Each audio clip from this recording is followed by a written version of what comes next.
Something tells me this is no mere adventure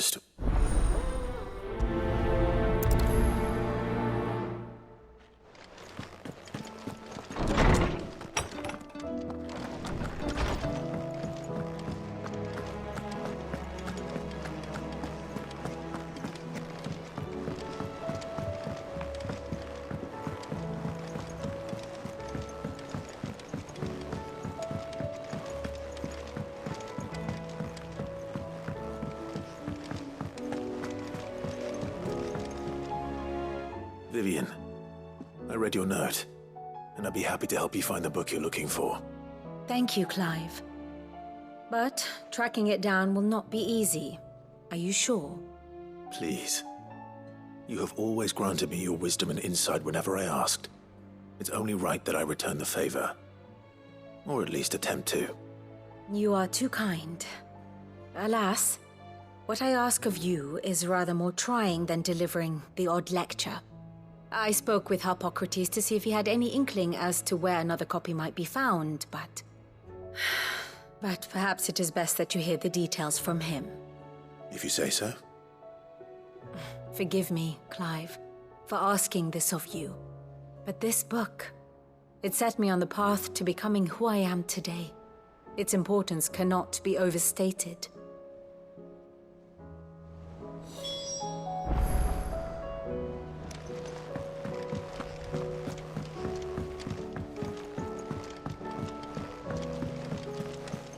There's something about it.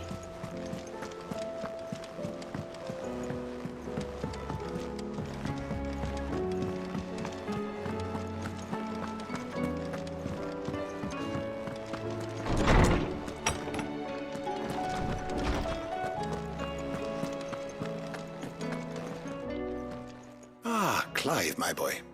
What a pleasure it is to see you. Hippocrates. There's something I need to ask you. I've been charged with locating a book called From a Distance. Then you seek a rare gem indeed. One whose name I had not thought to hear from your lips. You've been talking to Vivian. Right as always. But she didn't seem keen to tell me very much. I take it she didn't like what you had to say. And yet I gather it did naught to dissuade her. Clive, if the young professor has tasked you with obtaining a copy, I fear she asks the impossible. The Executors would not allow it. The Executors? Coveters of Secrets.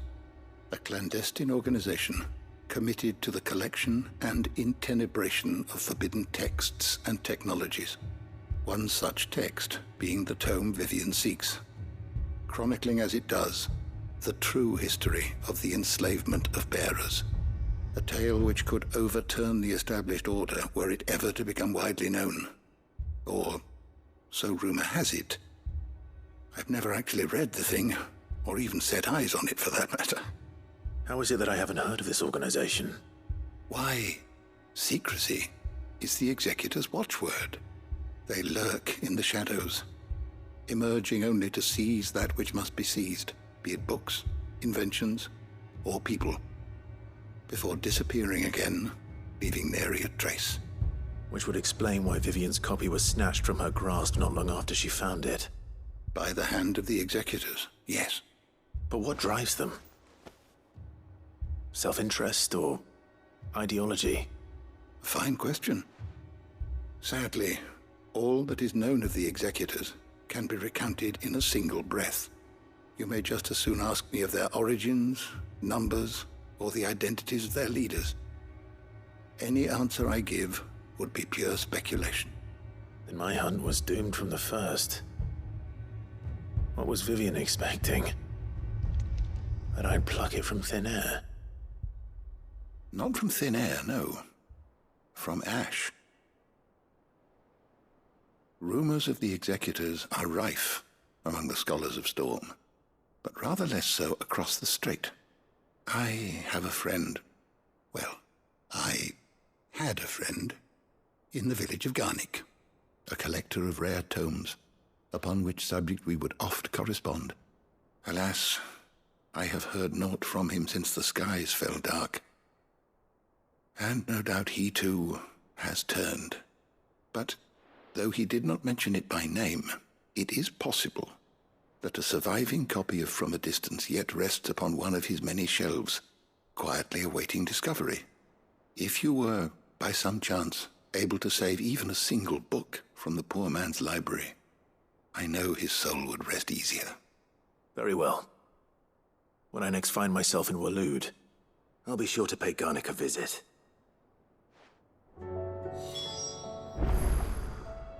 I was wondering when next you'd visit. I have a few new notes that might interest you.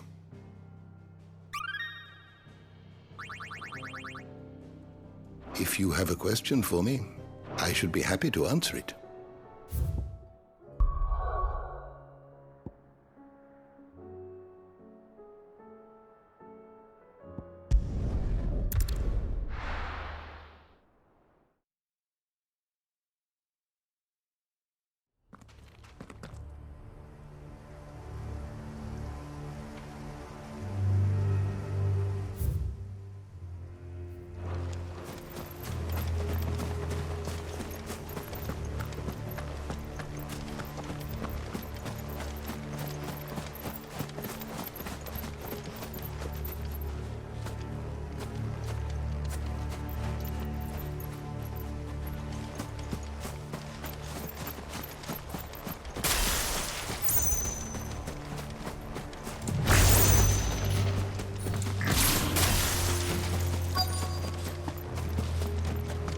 The entire village looks abandoned.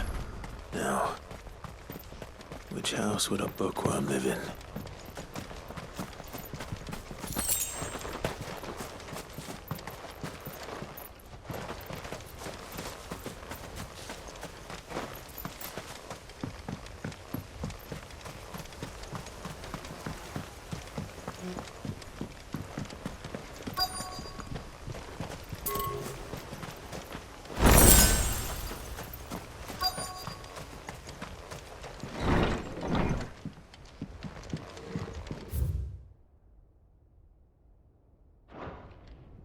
This is a Royal Army logbook.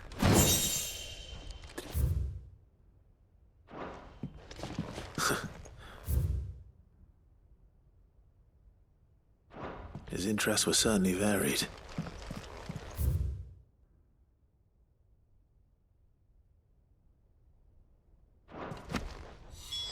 This is it. But if what it says is true, I need to get this back to the hideaway.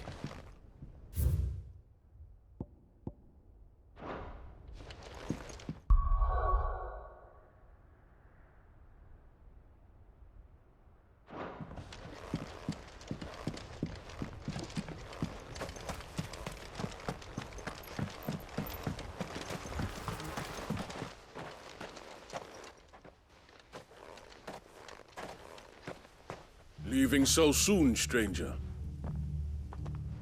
We've been watching you. From a distance, so to speak. Subtle. I know who you are. Then we need not waste time on introductions. Hand me the book. Leave it in our care and return to your life. Your care? Do you mean to burn it or bury it? That is not my decision to make.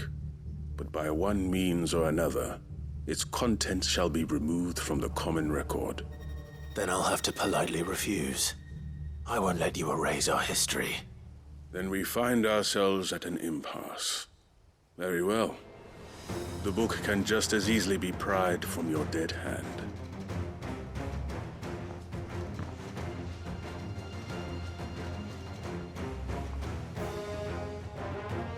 Let's see, shall we?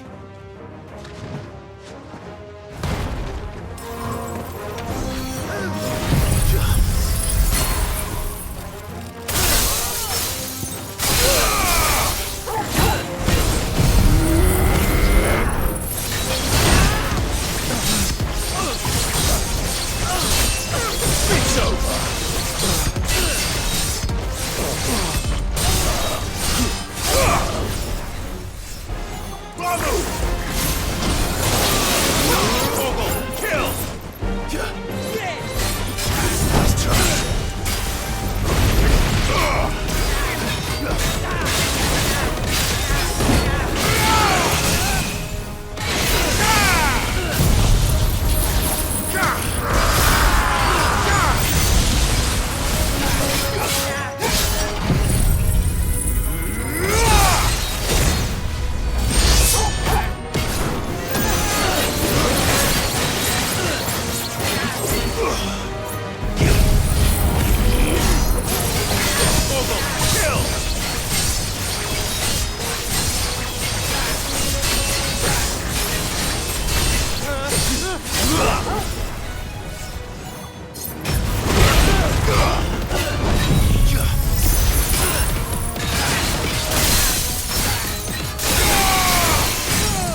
Impressive.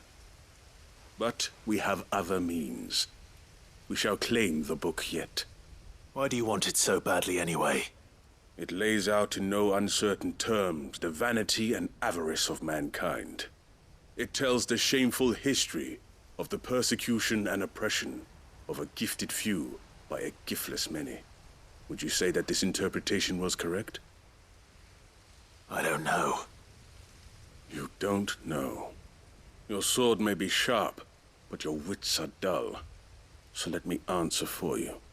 There is no correct interpretation of history. That a series of events took place may be proved beyond a doubt. But there can be no single, immutable explanation as to why they came to pass. It is a question of numbers and of belief. If enough people believe that a set of events occurred for a reason, that belief becomes the truth. So you're trying to control the truth? We are trying to protect people from themselves, from knowledge that would bring them naught but pain. That is all. You may keep the book, for now. The world is small. We shall meet again. Until then. Wait! Damn it. Let's get this back to Vivian. Perhaps she can explain what that was all about.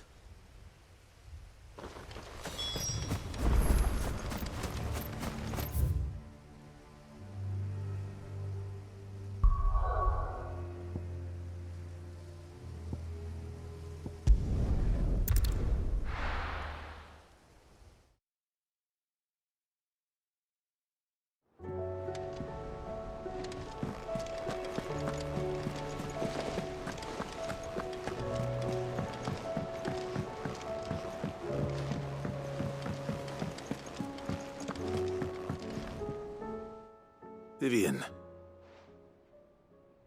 I found it. The book you lost.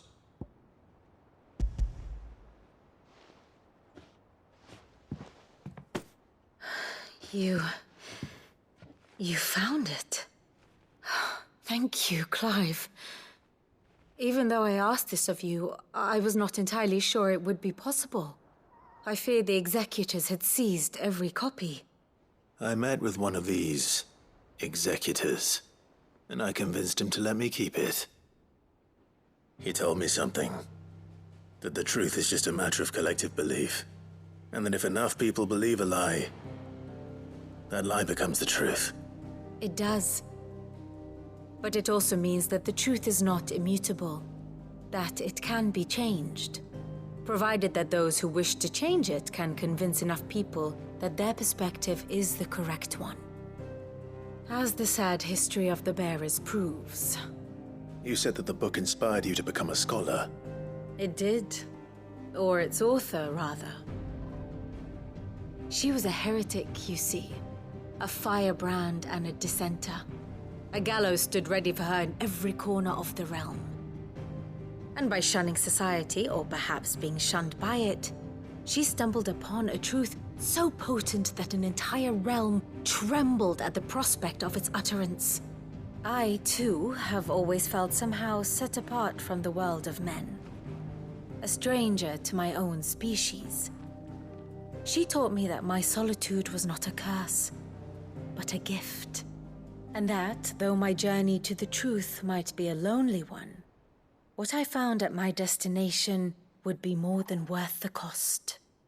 Do you still feel that way? That you're not one of us? Honestly, I'm not entirely sure anymore. Since coming to the hideaway, I find my thinking somewhat clouded. Perhaps the result of studying mankind from a rather closer perspective than I had intended. But the more I study, the more I find value in this perspective. In looking not from the outside, but from within. So if you'll permit me, I'd like to continue my work here. Remember, Clive, When enough people believe, belief begets truth. Give the men and women of this benighted world the gift of truth. Make them believe in you, as I do. I'll try, Vivian. I'll try.